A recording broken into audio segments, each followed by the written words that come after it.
You know, the first indication I had that something was wrong when I first heard about the concept of the word lockdown. I think it was in January 2020. I saw that China was locking down its a major province, and I thought this is an extraordinary thing that's like really never in modern history had it been done. And I thought this is a very strange reaction to a pandemic. What you normally do is you quarantine people who were sick. You try to develop countermeasures. You try to, that kind of thing. But you wouldn't lock down people, healthy people, in their own homes. So it was really when I saw the Chinese response, I started to think there's something really not quite right with the public health response. Well, I think a lot of the problems that we had during the pandemic was that people weren't saying what they were thinking.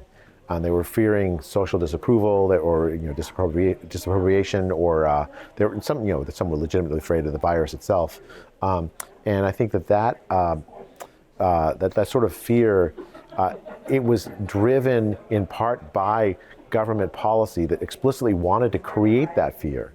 The censorship efforts we saw the governments adopted, those efforts were adopted in part to cause people to not want to speak, to think that if they spoke that there was social disapproval implicit in it. And the governments used messaging that made it seem like if you did not comply, you were doing something unethical, something deeply wrong. When in fact, it was often the opposite was the case. Like keeping kids out of school was an unethical thing. Speaking up against it was an ethical thing, right?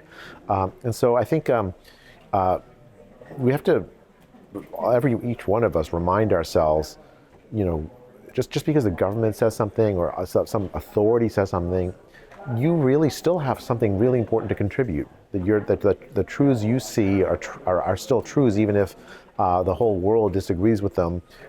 If they're true, then they're true, and it's by all of us contributing our truth to the conversation, having a society that permits that we flourish as a people. And I think that we need to get back to that. I think it's making me feel sad that we had to go through this.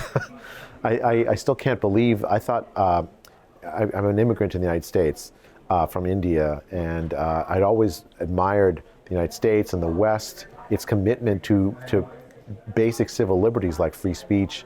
It makes me sad to have realized that those basic civil liberties are not as well protected as I thought they were.